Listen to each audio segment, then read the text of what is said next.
curator based at the Backwater Studios in Cork City. So I've collaborated with Bloomers on a couple of occasions now. I was really excited to take part in this event and work with the artists in Rec and STEM. I'm a recent graduate of Crawford College of Art and Design, and my practice is largely concerned with the landscape as a place where allegory and nature are intertwined. I suppose I have a show at the minute in the Stern View Gallery in Cork City called A Place Where a Thought Might Grow. And during the lockdown, like the only way of sharing that work would have been online. And as an art maker, I'm interested in what effect sharing art online has on the art object and the art experience in general. Was reading an article recently by the curator of the Glucksman, Matt Packer, where he was like discussing whether art galleries sharing their collections online, whether that's like served only as a gesture, and whether the experience of the quality of the experience was always considered. So I think that's really interesting. So that's something I'm looking forward to discussing with you guys today. Thanks, Sarah. So Theo, do you want to introduce yourself, Theo? My name's Theo, and I've just graduated from Sculpture and Combined Media in Limerick School of Art and Design.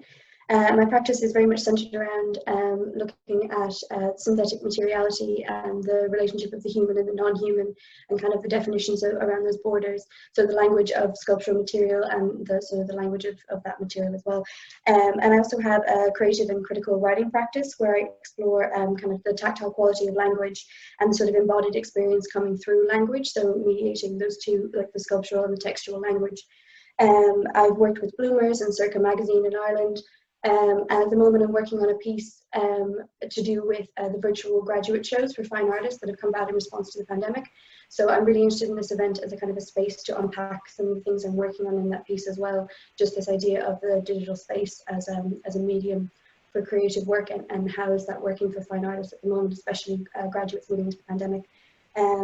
Yes, so I'm just really excited in the space of the digital and how that can feed into both of these languages intertwining, and I'm really interested in the sort of translation of languages. I only kind of speak English, but I also work with sculptural language, and I'm really interested in that combining as well in the active translation that's going to come back today. So I'm excited for this collaboration. Thank you. Love it, that's great. So Kira, do you want to maybe yeah, well, let's talk about Dara and Seamus. I suppose, like, yeah. Yeah, I feel like I have those children. Yeah, so although I do sometimes think that when artists aren't on time for things, they're more artistic than me, like as if they're busy creating something. So yeah, Dara is fila óg I Dara as cahar chira, agus tá sí scríb le tamla nuas go hóra hafi corsi I winins le tahi na man. So Dara is a young poet from Derry, and she's also a TV presenter, and she's writing for a while now, a good few years, especially about women's experiences, and yeah, and what else? Seamus is from Kerry, agus tá sé scríb le blianta fada tá aithne ag chuile is saoil na Gaeilge Iliocht Héimeas Bara I Súile Bhain. Tá sé tuairt faoi PhD faoi láthair an Iliocht a scríb mock peg sayers. So Seamus is also a young poet, but he's been writing for so long. Everyone in the Irish speaking circles knows him, and he's doing a PhD at the moment on the poetry that was written by Peg Sayers' son. So Peg Sayers was a famous figure in Irish history, and everyone had to study her for our Leaving Cert exams. So people know who she is for that reason. Agus I mis agus Dara ag obair le chéile an tachtain seo bhí mar déanamh roinnt rave obair. So Dara and I got a bit excited this week, and we were sending a lot of WhatsApps back and forth. So I suppose we've done a bit of pre-work on what you want to get started on. So maybe it's worth saying now anyway, because we'll all be exploring the same themes. But one element was the opportunity to feel closer to each other with daily communication, which obviously is only possible from working through screens. But what I suggested was that we would send each other messages from our beds first thing in the morning. So we literally just woke up and pressed record and started talking. So I don't know if anyone's done the artist's way where you write morning pages and you see where your mind takes you. Yeah, it was like that, but just with speaking. But I said, like, let's just keep it really, really intimate, because I would never really, I would never, or have never so far anyway, invited another artist into my bed for our collaboration. But it really felt like that's what happened with Dara. And I've known her for years, but we've just gotten so close in the last week, because you say the first thing, you're at this kind of liminal space in between sleeping and waking, and you just feel so close, like there's no one even there, you're just speaking into the emptiness of your phone. And then when I consume that on the other end, it's just so personal and bizarre, really. So I think we thought a lot about the external gaze in that way, and how the idea of inside and outside now has been so blurred and with technology, and so eradicated in a way that you can hear the rustle of someone's bed sheets. You can, you know, send pictures from your bed. And actually twice when Dara was sending me messages, she got a phone call.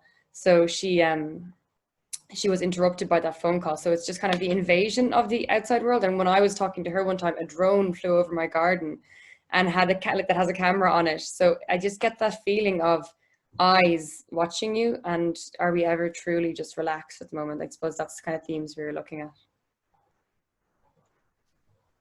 That's amazing. I really like voice notes. I find them like a little gift. I don't know if anybody else feels like that. Yeah, it's like a personal gift. Anyway, so diolch I bawb am eich cyflwyniadau. Thank you so much for saying a bit about your practice and what you're looking forward to from the day. We will be on Instagram, Facebook, Twitter and Google Doc all day, so everybody's free to just go crazy with those and yeah, do with them what you will. There's also a chance for the public to get involved by tweeting and Instagramming in response to the artist's work, but also in response to the mission statements and some of the questions that we've put forward. Stuff like, how do you make work from your bedroom? How do you divide a private sphere from the public sphere? Sut ni'n gallu adfeddiannu'r byd digidol ar gyfer y celfyddydau, ar gyfer ieithoedd ymylol. So hopefully people will respond to your work and yeah, make their own work from it. Kim, do you have? No, just that all the links are going to be in the event as well. So if people want to access the Google Doc, that's probably where the public, if they want to access their Google Doc, that's where the link for that will be. And also there's a link tree on the Instagram where you've all the kind of different outlets that you can access. So. And there will be a closing event tonight am saith heno bydd yna ddigwyddiad cloi gyda'r artistiaid. So we will look back at the day. Hopefully we'll still be sane and reflect and showcase some of the work that's been made throughout the day as well. So pob lwc, good luck everyone. Hope you have a great day. And diolch.